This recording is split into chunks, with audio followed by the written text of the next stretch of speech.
L'association Parle avec elle présente Femmes sur la bande FM. Basta Project. Pour lutter contre la violence des genres. 4 faces, que ce soit à Berlin, à Toulouse, à Oran ou bien à Naples. Basta Project. Donc un échange interculturel. Projet Basta, parler de ces questions liées au genre, des droits des femmes et tout ça, c'est des questions qui restent encore très très sensibles.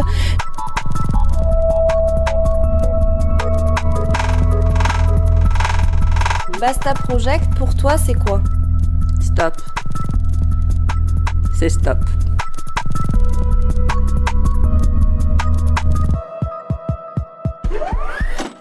Nous sommes en présence de 2 membres du Camp des femmes, donc un collectif qui s'est réuni pour une cause. Je vais peut-être vous laisser expliquer de quoi il s'agit. D'accord. Alors la cause, c'était de trouver une solution d'hébergement pour des femmes qui sont à la rue, des femmes victimes de violences qui sont à la rue avec leurs enfants. Donc c'était d'une urgence absolue. Donc le collectif Le Camp des femmes a été créé à partir du constat fait depuis plusieurs années par les professionnels de terrain à Toulouse, et par rapport au retard accumulé dans l'offre d'hébergement adaptée à la demande, à savoir accueil et accompagnement. L'un ne va pas sans l'autre, hein, ça c'est sûr. Voilà. Donc, à partir de ce constat, des collectifs féministes et des femmes de syndicats et aussi d'autres groupes un peu divers, d'associations, ont été alertés et ont décidé, avec ces professionnels de terrain, de mener une action forte et visible pour que la situation change. Ces collectifs, réunis en groupe, et ça fait pas mal de monde, il faut le dire, ont décidé de créer le collectif Le Camp des femmes pour mener à bien cette action. Et donc ce collectif créé, il a été décidé, parce que ça correspondait à ce moment-là, que autour de la journée du 25 novembre, qui est donc la journée mondiale pour l'élimination des violences faites aux femmes, donc ça s'est passé le 23 novembre à Toulouse, que toutes ces associations, ces collectifs se regrouperaient pour mener une action un peu d'envergure. Et donc on s'est retrouvés à plus de 300 femmes, particulièrement des femmes, il y avait quelques messieurs, mais enfin bon, disons que c'était vraiment ces collectifs-là. On s'est retrouvés devant la préfecture, place Saint-Étienne, et nous avons installé un campement pour signifier, signifier qu'est-ce que ça veut dire pour ces femmes victimes de violences, mais ces victimes aussi de violences conjugales. C'était ça l'objet principal c'est-à-dire il y a les femmes victimes de violences d'une manière générale, et là, les professionnels et les associations féministes étaient vraiment liés aux femmes victimes de violences conjugales. C'est-à-dire violence conjugale dans le sens où c'est une grande cause nationale, et si c'est une grande cause nationale, il faut que les pouvoirs publics assument. C'est-à-dire qu'on ne peut pas dire « partez de chez vous », mais quand elles partent, qu'elles n'ont pas d'hébergement. Je crois que c'est parti de ça. Donc ces 300 femmes, on était environ 300, on s'est réunis devant la préfecture avec un campement... qui était visible. On voulait être visible pour signifier que nous étions révoltés par rapport à cette situation, qu'il n'est pas normal. Il est absolument anormal que quiconque soit à la rue. Mais sur la question des violences conjugales, c'est encore plus révoltant. Pourquoi ? Parce qu'on sait très bien que c'est au moment du départ du foyer violent que les choses se passent. Et que si les femmes ne sont pas prises en charge, accompagnées et hébergées, comme l'avait dit Françoise tout à l'heure, c'est un énorme danger pour elles. Les féminicides, ils viennent souvent au moment du départ.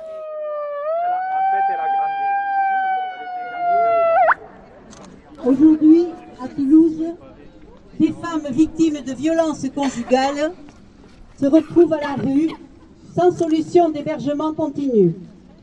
Cette situation dramatique est la conséquence du désengagement des acteurs publics. À l'occasion du 25 novembre, journée internationale de lutte contre les violences faites aux femmes, le collectif Le Camp des femmes appelle à un rassemblement vendredi 23 novembre à 12h30, place Saint-Étienne. Depuis plusieurs années, les politiques publiques, à travers diverses campagnes médiatiques, engagent les femmes victimes de violences conjugales à briser le silence. Et briser le silence implique pour un grand nombre d'entre elles de quitter le domicile. Mais actuellement, en France et à Toulouse en particulier, les femmes, seules ou avec leurs enfants, qui ont besoin d'un hébergement pour sortir des violences conjugales, ne sont pas assurées de bénéficier d'une mise à l'abri continue et inconditionnelle. Les dispositifs n'assurent plus les conditions nécessaires d'hébergement pour permettre à toutes les femmes victimes de violences qui le demandent d'avoir un toit pour elles et leurs enfants. Elles racontent alors leur parcours chaotique, cherchant un abri de fortune. Hall d'aéroport, cage d'escalier, parc public, rencontres fortuites. Ceci renforce leur situation de vulnérabilité et d'insécurité, au risque même de subir de nouvelles violences de la part d'hébergeurs. Le collectif Le Camp des Femmes, composé d'associations de femmes, de groupes féministes, de syndicats, demande l'engagement des services de l'État dans une mise à l'abri systématique, inconditionnelle et continue. Ça marche uniquement.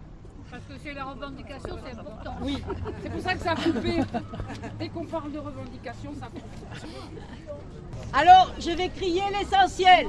Donc, le collectif Le Camp des Femmes, composé d'associations de femmes, de groupes féministes, de syndicats, demande l'engagement des services de l'État dans la mise à l'abri systématique, inconditionnelle et continue des femmes victimes de violences conjugales qui en font la demande, conformément aux orientations des politiques publiques relatives à la lutte contre les violences faites aux femmes. Bien. Femmes unies, tout à l'abri.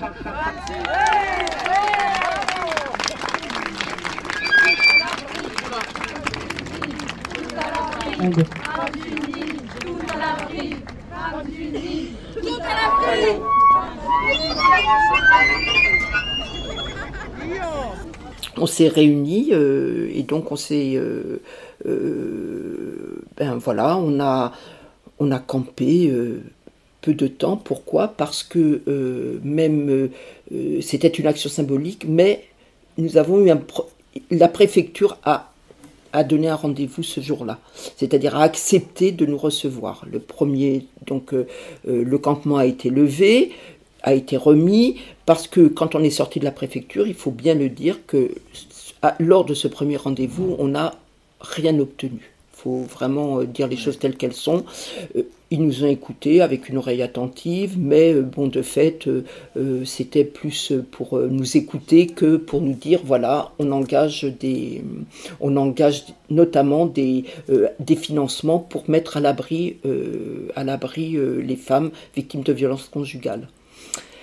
Et à la suite de ça, je ne sais plus comment ça s'est passé. Vas-y, continue. Le soir même, je crois. Alors, toujours pareil, il y a eu un deal. Ou vous partez et on vous donne le rendez-vous, ou si vous ne partez pas, on ne vous donne pas le rendez-vous. Parce que nous, c'était, et on s'est beaucoup amusé avec ça, si vous voulez, parce que comme c'est lourd, on a besoin aussi d'un peu de gaieté de temps en temps. Donc, c'était, nous voulons un rendez-vous, vous voyez.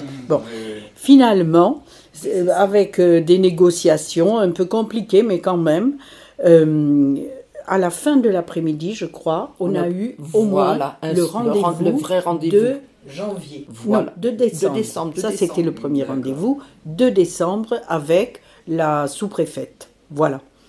Donc, on avait déjà ce rendez-vous pour trouver une solution avec eux.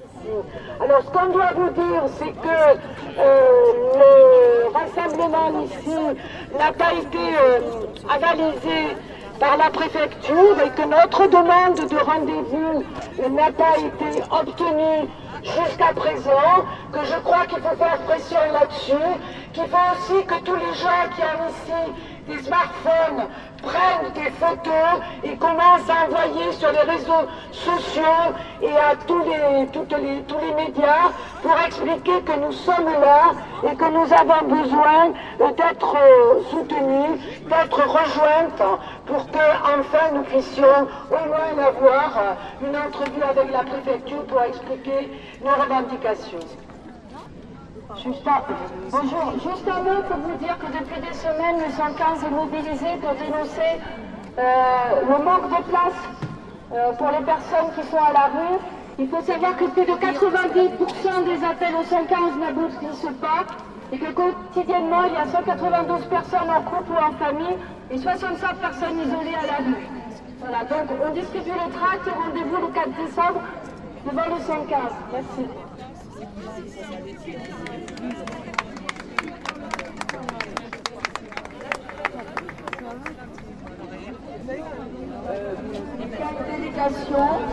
Il y a une délégation qui a été composée par le collectif du camp des femmes.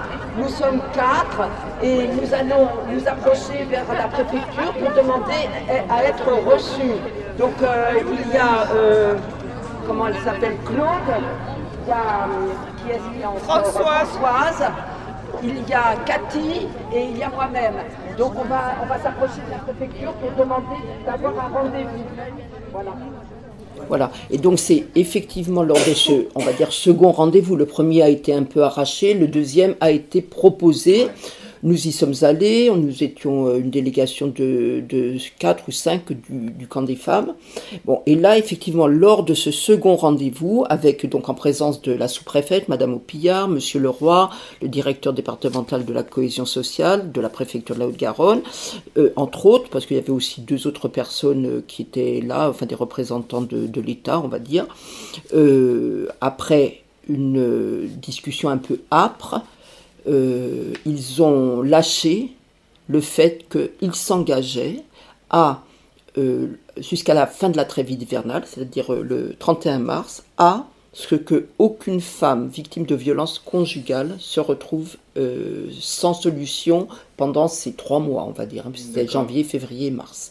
C'est-à-dire qu'au-delà des 14 nuits qui sont obligatoires, bon, on ne va pas rentrer dans des détails parce que ce n'est pas trop notre partie, mais enfin, au-delà des 14 nuits obligatoires, de toute façon, les femmes ne seraient pas jetées à la rue, en fait. Ouais. Bon. Et donc, voilà, c'est ce qui a été... on a salué cette petite avancée, qui est néanmoins utile pour nos amis professionnels de terrain, et puis utile pour nous en se disant, au moins, on a gagné un peu.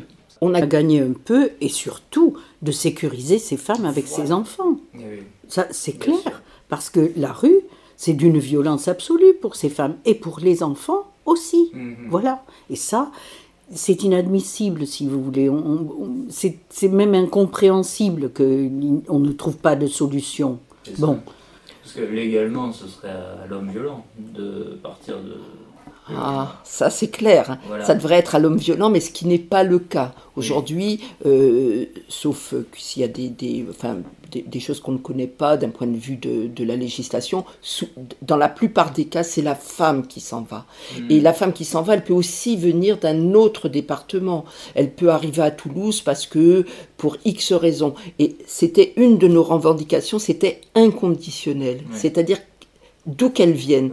Parce que souvent, la préfecture ont tendance à dire « Ah oui, mais cette personne n'est pas de Toulouse ». Mais justement, il faut pouvoir la mettre à l'abri parce qu'elle a réussi à franchir ce pas de partir, d'arriver ailleurs. Hein. Je crois que ça, c'est très important, l'inconditionnalité de quelle que soit la situation.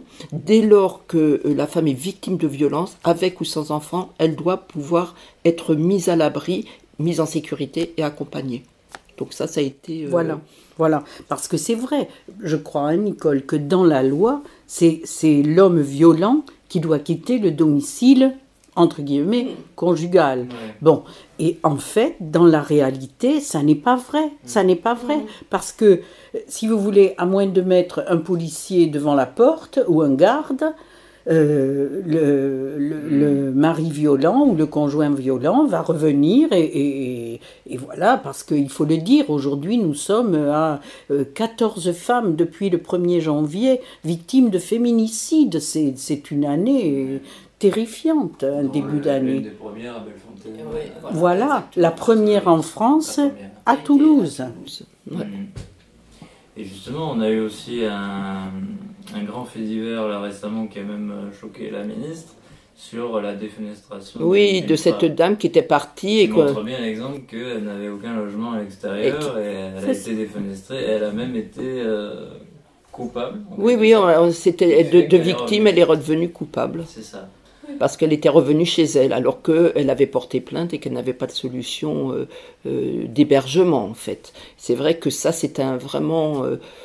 bon, voilà, c'est un paradoxe même, enfin... oui, on se pince quelquefois pour y croire, on dit, voilà. Mais je me trompe, et souvent entre nous, on dit, c'est ça la situation déjà, rappelle-moi, c'est ça. Ah oui, c'est ça. Vous voyez? On est dessus, ouais. Et comme on dit aussi, c'est que bon, on a salué cette première victoire pour les femmes, leurs enfants quand elles sont avec leurs enfants, pour les collectifs aussi, parce que c'est très important pour nous de se battre et de gagner un peu dans un premier temps. Mais ce n'est qu'un début. Et c'est pour ça qu'on dit que ce n'est qu'un préalable. Ça, ok, il y a une mise à l'abri pendant 3 mois, mais que c'est qu'un préalable à la mise en œuvre de solutions pérennes et durables. Et là, je crois que c'est ça notre prochain combat, qui est demain, hein, le 31 mars, c'est demain, c'est dans 2 mois, pérenne et durable. Et donc, il a été prévu, mais c'est pas encore, si je me trompe pas, c'est pas encore fixé. Il y a une autre rencontre proposée par la préfecture qu'on a acceptée, mais la date n'a pas encore été arrêtée, dans le courant du 1er trimestre, c'est-à-dire prochainement, pour trouver des solutions durables, pérennes, à cette situation provisoire, qui est réelle, mais provisoire, du 31 mars. D'abord elle a goûté la pomme, même que c'était pas très bon. Y avait rien d'autre alors en somme, elle a eu raison, eh bien non. Ça l'a pourtant arrangé l'homme, c'était pas lui qui l'avait fait. N'empêche il a bouffé la pomme, jusqu'au trognon est vite fait. Oui mais c'est la faute d'Ève, il n'a rien fait lui Adam. Il a pas dit femme je crève, rien à se mettre sous la dent. D'ailleurs c'était pas terrible, même pas assaisonné. C'est bien écrit dans la Bible, Adam il est mal tombé.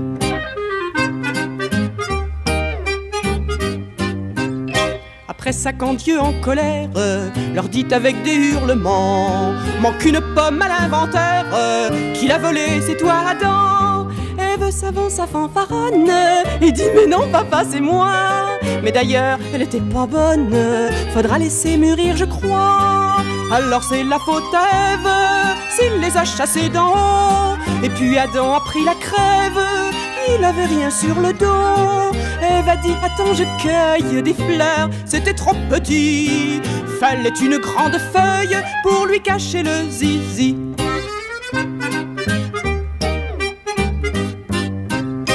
Après ça quelle triste affaire, Dieu leur a dit faut travailler. Mais qu'est-ce qu'on pourrait bien faire? Ève leur a dit j'ai trouvé. Elle s'arrange à la salope pour faire et porter les enfants. Lui poursuivait les antilopes et les lapins pendant ce temps. C'est vraiment la faute à Ève si Adam rentrait crevé. Elle avait une vie de rêve, elle s'occupait des bébés, défrichait un peu la terre, semait quelques grains de blé, pétrissait bols et soupières, faisait rien de la journée.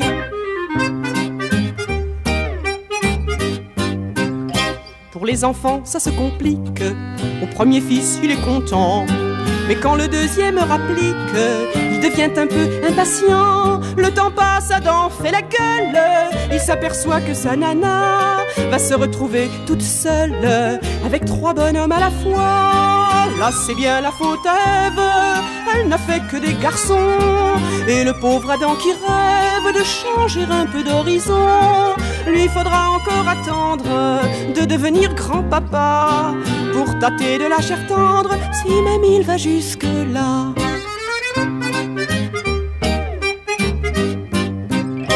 En plus, pour faire bonne mesure, elle nous a collé un péché qu'on se repasse et puis qui dure. Elle a vraiment tout fait rater. Nous les filles, on est dégueulasses, avec ça nous est naturel. Et les garçons, comme ça passe par chez nous, ça devient pareil. Mais si c'est la faute à Ève, comme le bon Dieu l'a dit, moi je vais me mettre en grève, j'irai pas au paradis. Non mais qu'est-ce qu'ils s'imaginent? J'irai en enfer tout droit. Le bon Dieu est misogyne, mais le diable il ne l'est pas. Ah! Femmes sur la bande FM. Basta Project. Pour lutter contre la violence des genres. Radio Campus 94 FM.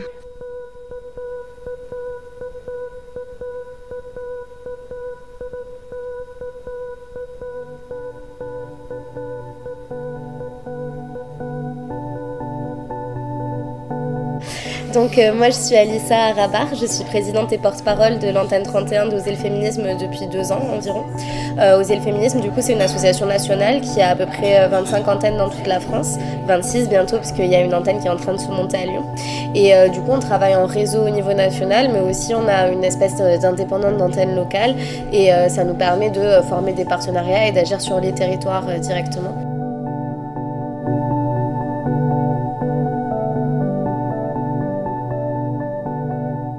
Oui, c'est parce qu'on banalise des comportements qui peuvent paraître anecdotiques, comme par exemple un garçon dans la cour de récré de l'école primaire qui embête une fille et on dit c'est normal, c'est parce qu'il t'aime bien. C'est parce qu'il y a ces comportements-là dès l'enfance que les filles vont intérioriser qu'un garçon qui leur fait du mal, c'est un garçon qui les aime bien tout simplement et que c'est normal, et que les garçons vont intérioriser également que c'est des comportements normaux que d'agir comme ça, avec violence. Donc du coup, en grandissant, voilà, on continue d'intérioriser ces schémas-là parce que il y a la culture, parce que avec les messages des contes, des publicités, des médias en général, parce que aussi on reproduit les schémas qu'on connaît. Donc parfois, quand on a pu voir ces choses-là dans notre famille ou quand on a pu subir des violences dans l'enfance, on va reproduire ces schémas-là. Et du coup, effectivement, il y a des relations d'emprise qui se créent dans les couples parfois. Et en fait, donc il y a le CFCV, Collectif Féministe contre le Viol, qui est une association qui a une immense expertise qui a déterminé la stratégie de l'agresseur avec plusieurs facteurs de cette stratégie qui expliquent que en gros un homme qui suit ces mécanismes-là peut enfermer dans une relation d'emprise n'importe quelle femme, donc peu importe son milieu social, qu'elle ait fait des études ou pas, qu'elle peut être tout à fait brillante et forte. Donc le fait de se reconnaître en tant que victime, souvent c'est difficile dans nos sociétés parce que voilà, c'est un terme qui est vraiment considéré comme péjoratif et associé à la faiblesse, mais voilà, on peut devenir victime malgré sa propre force et toutes ses qualités. Donc bref, en gros, dans ce schéma de l'agresseur, il va y avoir le renversement de la culpabilité, donc c'est toujours la faute de la victime, et ça c'est à l'échelle de la société comme je le disais tout à l'heure. Ensuite il va y avoir assurer son impunité, il va y avoir isoler la victime, donc la couper de tous les autres liens qu'elle peut avoir, donc que ce soit le travail, que ce soit les amis, que ce soit la famille. Il va y avoir assurer l'omerta, donc le silence, et puis il va y avoir aussi souffler le chaud et le froid, c'est-à-dire être un coup très violent et un coup très gentil, de sorte que la victime perd ses repères parce que c'est plus sur quel pied danser, etc. Et voilà, du coup, il y a cette relation d'emprise qui se crée. Et c'est très difficile pour les femmes de quitter ces hommes-là. Alors d'une part parce que la société prend très mal en charge cette parole-là. Il y a une grande omerta là-dessus. Il y a des refus de la part des forces de police de recevoir les plaintes, ce qui est parfaitement illégal. Même lorsque les plaintes sont reçues, voilà, il y en a très peu qui donnent lieu à des poursuites judiciaires et encore moins à des condamnations. Donc c'est à peu près comme les viols. Ensuite, voilà, il va y avoir un stigma aussi sur ces personnes-là. Il y a une espèce de honte de la part des victimes. Il va y avoir aussi toutes les contraintes matérielles, donc ça va être contraintes économiques, ça va être aussi les enfants, et puis il va y avoir la peur évidemment des représailles. Et donc tout ça crée des situations très compliquées, d'autant plus qu'aujourd'hui il y a très peu de places en hébergement d'urgence, et c'est justement un grand enjeu ces derniers temps, puisque il y a eu une diminution des financements des associations d'aide aux victimes de violences conjugales. Donc déjà ça a toujours posé un certain problème. Les associations d'aide aux femmes victimes de violences se battent depuis des années parce que ça devrait pas déjà être à la femme d'être relogée et de quitter le logement, ça devrait être plutôt au mari violent. Mais même si la femme cherche à être relogée, parce qu'elle a porté plainte parfois plusieurs fois et qu'elle a cherché de l'aide, alors que déjà on a dit que c'était difficile, c'est pas toutes les femmes victimes de violences qui cherchent de l'aide, mais même quand elles l'ont fait, il y a quasiment pas de place en hébergement d'urgence, et du coup la plupart elles sont obligées de retourner chez leur conjoint violent, ou alors elles se retrouvent dans la rue.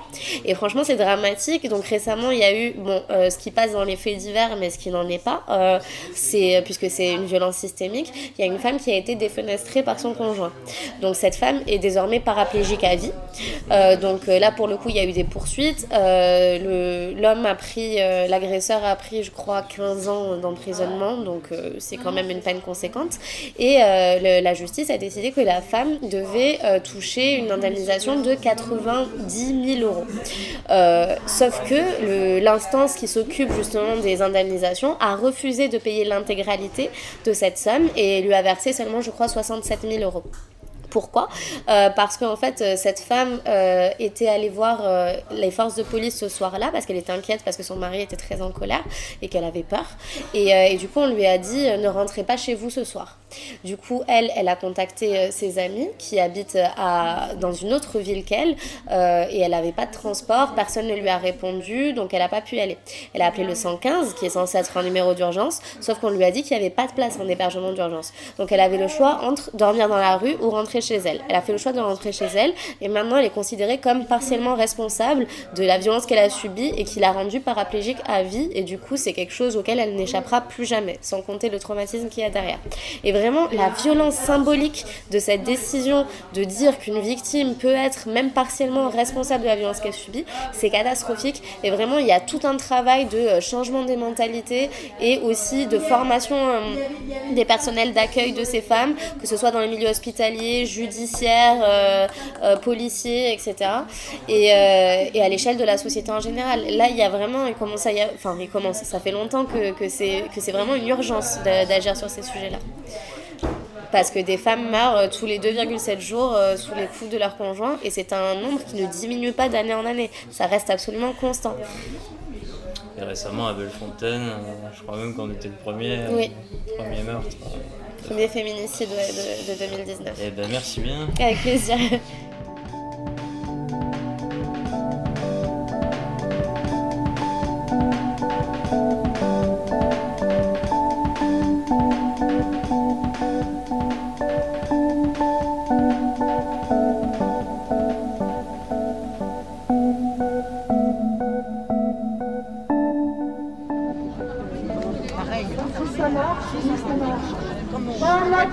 La préfecture ne peut pas recevoir de délégation. Voilà le jour.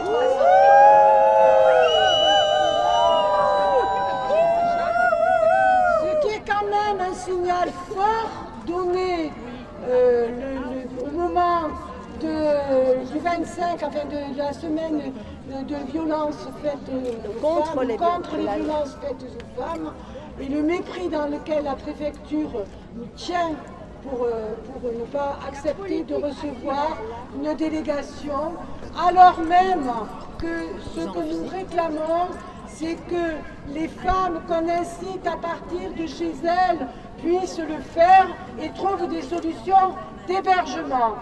Ce que nous avons dit, c'est que nous campons et que nous resterons tant que nous n'aurons pas obtenu au minimum satisfaction sur ce point-là. Je réinsiste pour dire qu'il faut prendre des photos, les envoyer sur les réseaux sociaux, reprendre contact avec tous les journalistes que nous connaissons, localement, nationalement et même international, pour dire qu'en ce moment, il y a un camp de femmes contre les violences faites aux femmes et pour l'hébergement, et que ce camp-là restera tant que nous n'aurons pas obtenu une entrevue pour déposer des revendications et les voir satisfaites. Je crois que ça c'est très important. On sait qu'il y a des gens qui vont arriver au fur et à mesure. Je crois qu'il faut réactiver toutes ces choses-là et continuer à mettre les pentes qui peuvent l'être. Et voilà. Et on va redemander très régulièrement à être reçu et on va voir jusqu'à quand ça sera possible d'être traité par un pareil mépris.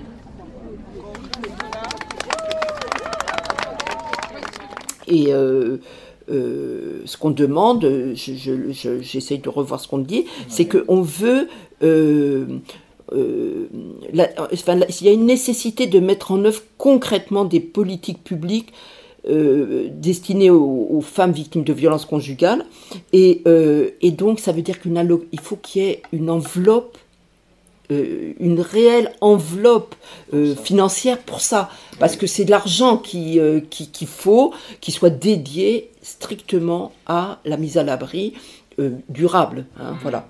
Et voilà. Oui. Vas-y. Je peux continuer là.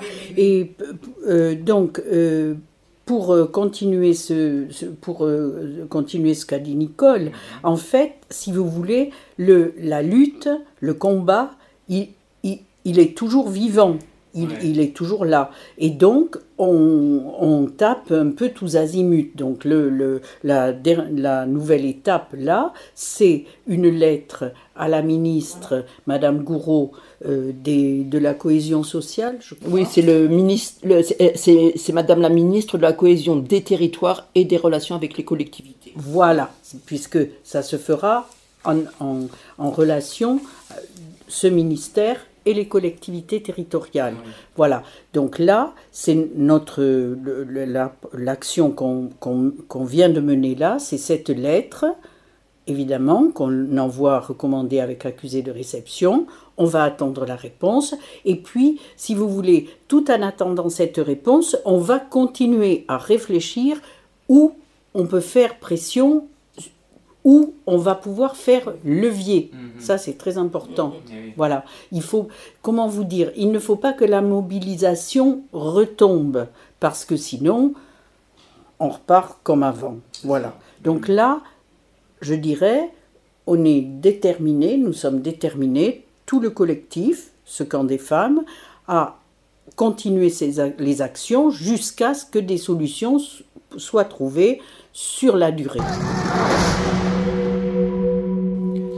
C'est-à-dire c'est national et à la fois c'est local. C'est national dès lors qu'on s'adresse au ministère. Il faut que le ministère débloque de l'argent. Voilà. Mais en même temps c'est local parce que localement il faut que au-delà du 31 mars pour les femmes victimes de violences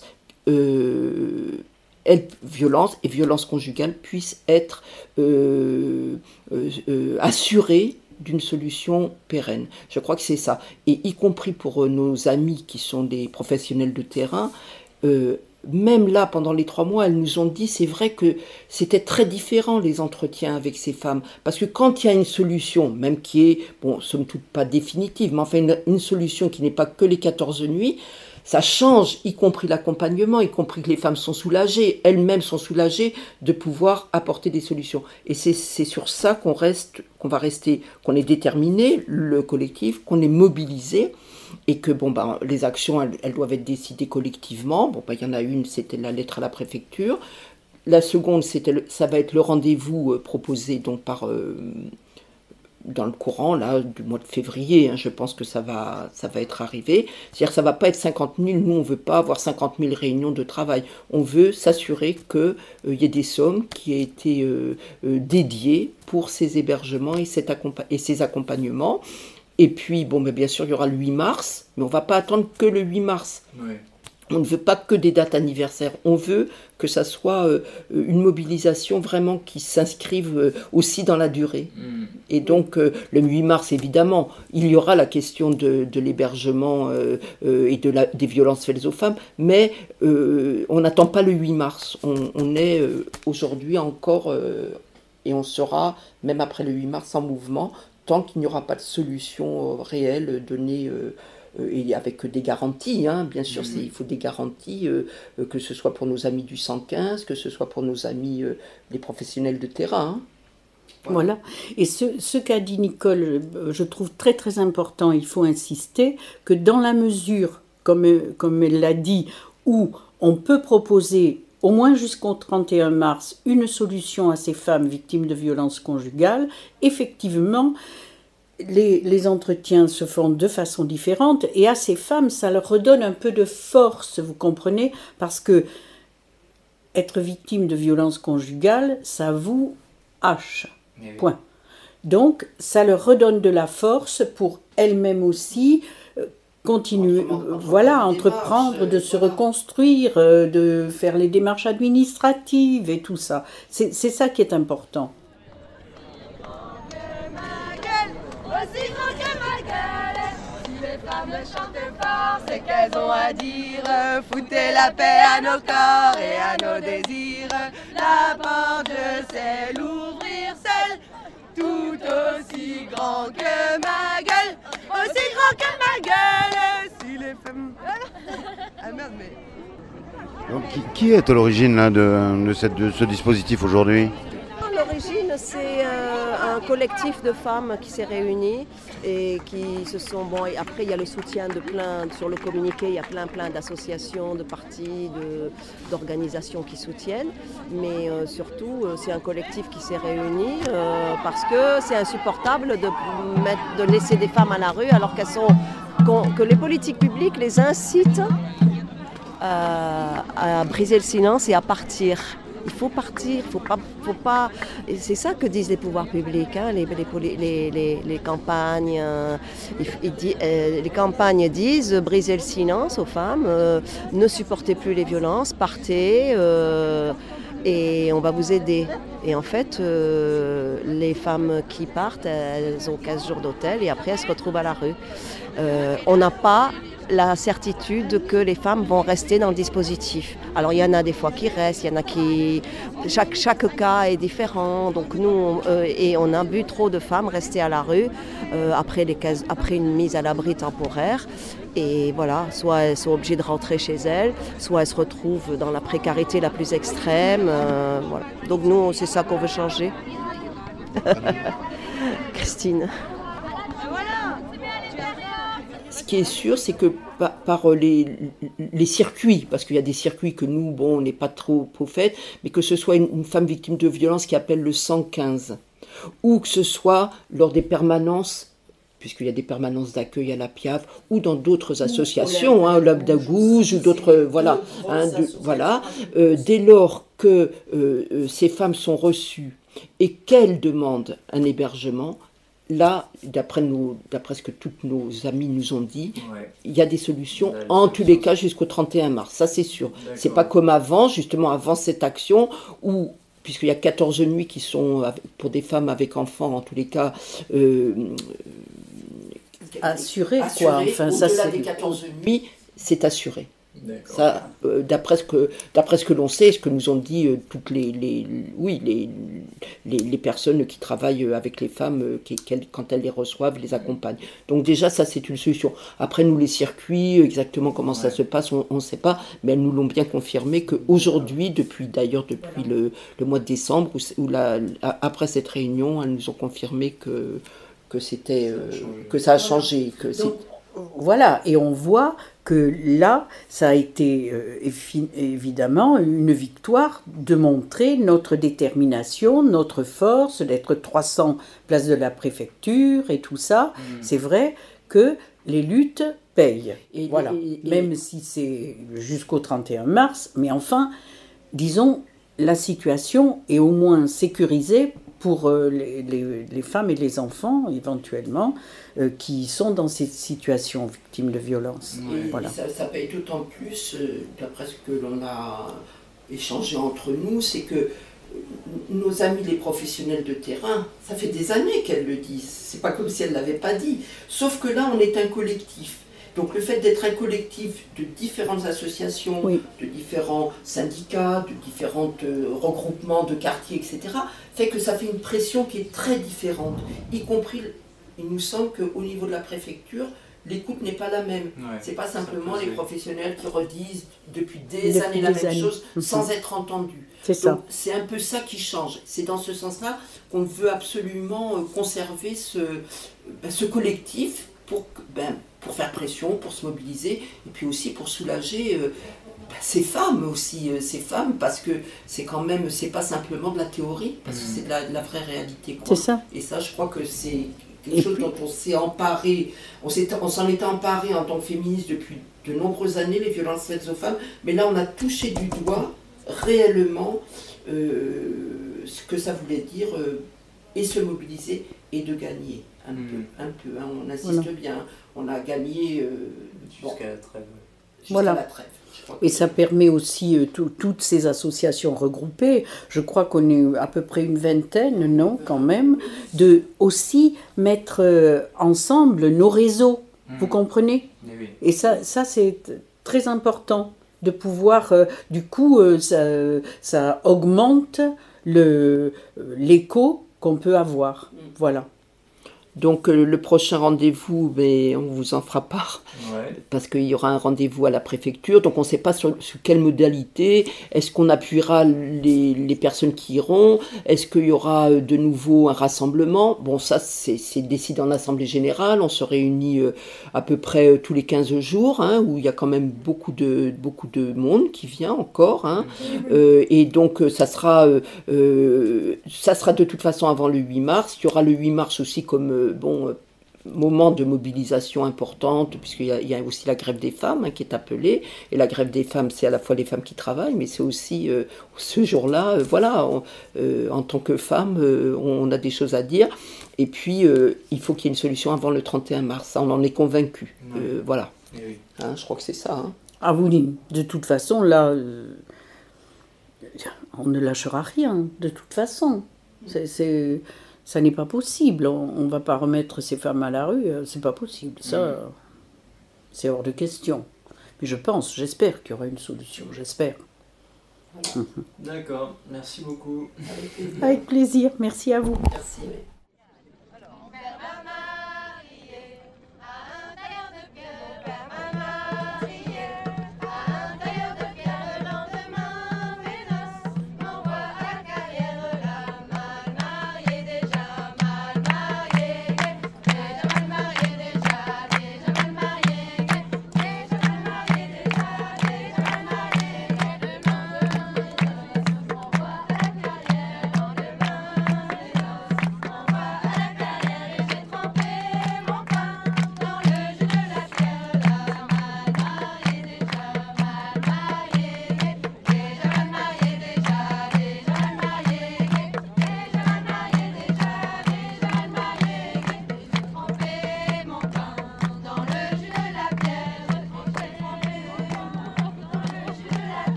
C'était Femmes sur la bande FM. Basta Project pour moi c'était... En fait je le voyais surtout du côté de la femme et de l'égalité de la femme vers les hommes plus que le contraire.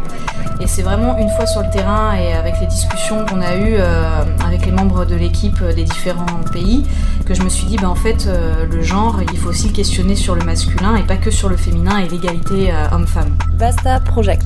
En France, à Toulouse, en Algérie, à Oran et à Berlin et Caserta, Italie. Et je profite puisque c'est une radio de Toulouse. Merci à vous, Radio Campus. Femmes sur la bande FM. Basta Project. Coproduction. Parle avec elle. Et Radio Campus 2018. 2019.